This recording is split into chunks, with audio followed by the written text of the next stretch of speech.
Hello दोस्तों, welcome to टेकबस tutorials.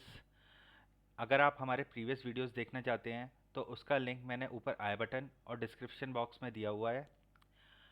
और सबसे इम्पॉर्टेंट बात, जो भी कोडिंग हम लोग इस कोर्स के दौरान करेंगे उसको मैं अपने गिटहब अकाउंट पे कमिट कर दूंगा। आप उसका भी लिंक हमारे डिस्क्रिप्शन बॉक्स में देख सकते हैं। और इस कोर्स से रिलेटेड सारे नोट्स का लिंक भी डिस्क्रिप्शन बॉक्स में है, तो प्लीज़ डिस्क्रिप्शन बॉक्स को चेकआउट करें। तो आज हम लोग इस वीडियो में कॉन्स्टेंट्स के बारे में जानेंगे। तो चलिए शुरू करते हैं। कॉन्स्ट वो वैल्यूज़ हैं जो प्रोग्राम एग्जीक्यूशन के दौरान कभी चेंज नहीं होती हैं।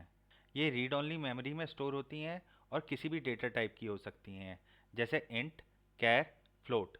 कॉन्स्ट डिफाइन करने के तीन तरीके हैं: कॉन्स्ट एक्सप्रेशन, कॉन्स्ट कीवर्ड और हैश डिफाइन प्री प्रोसेसर। चलिए इन्हें डिटेल में समझते हैं। अब बात करते हैं कॉन्स्ट कीवर्ड की। इसका यूज़ हम लोग तब करते हैं जब किसी वेरिएबल को हमें कांस्टेंट बनाना होता है। मतलब डिक्लेयर करते टाइम उसकी वैल्यू असाइन की जाती है और उसके बाद उसकी वैल्यू चेंज नहीं हो सकती। चलिए इस एग्जांपल को हम लोग कोड एडिटर पे एग्जीक्यूट करके देखते हैं, जिसमें मैक्स यूज़र को हम लोगों ने कांस्टेंट बनाया हुआ है। चलिए इस प्रोग्राम को हम लोग एग्जीक्यूट करवा के देखते हैं और प्रिंट करवा के देखते हैं मैक्स यूज़र की कौन सी वैल्यू प्रिंट हो रही है।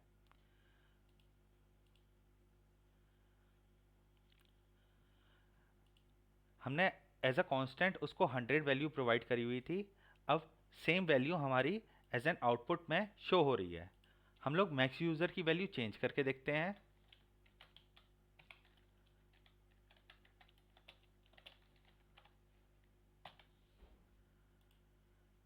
As a smart code editor ये हमें ऑलरेडी एरर शो कर रहा है, बट इसे एग्जीक्यूट करवा के देखते हैं कि कंपाइलर हमें क्या एरर देता है। कंपाइलर हमें बता रहा है कि ये रीड ओनली वेरिएबल है और इसकी वैल्यू चेंज नहीं हो सकती। कॉन्स्ट एक्सप्रेशन कीवर्ड का यूज़ हम लोग तब करते हैं जब किसी कांस्टेंट को हमें कंपाइल टाइम में एवेल्युएट करना हो। ये रन टाइम की जगह कंपाइल टाइम में पहले से ही कैलकुलेट हो जाता है। चलिए इसके कोड को रन करके हम लोग समझते हैं। जैसे कि आप देख सकते हैं, हमने आवर्स एंड डे को as a const expression define कर रखा है और फिर उसको हम लोग प्रिंट करवा रहे हैं। चलिए इस प्रोग्राम को एग्जीक्यूट करते हैं।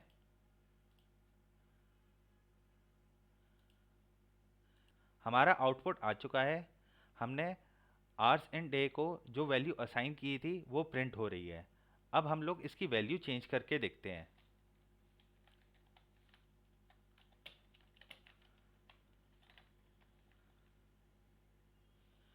हमारा कोड एडिटर हमें ऑलरेडी वार्निंग दे रहा है कि ये एक एरर है। हम लोग इसको रन करके देखते हैं। कंपाइलर हमें बता रहा है ये एक रीड ओनली वेरिएबल है। अगला मेथड है हैश डिफाइन प्री प्रोसेसर। ये एक मैक्रो कांस्टेंट बनाता है जो प्री प्रोसेसिंग टाइम में रिप्लेस हो जाता है, लेकिन टाइप सेफ्टी नहीं होती है, तो थोड़ा केयरफुल यूज़ करें। चलिए इसके एग्जाम्पल को रन करके देखते हैं।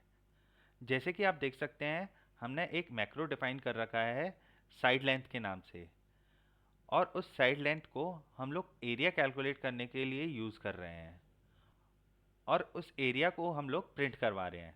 चलिए इस एग्जाम्पल को रन करके देखते हैं। जैसे कि आप देख सकते हैं, हमारा आउटपुट आ चुका है और एरिया की वैल्यू प्रिंट हो चुकी है। चलिए हम लोग इस मैक्रो की वैल्यू को चेंज करके देखते हैं और देखते हैं कि कंपाइलर हमें क्या एरर देगा।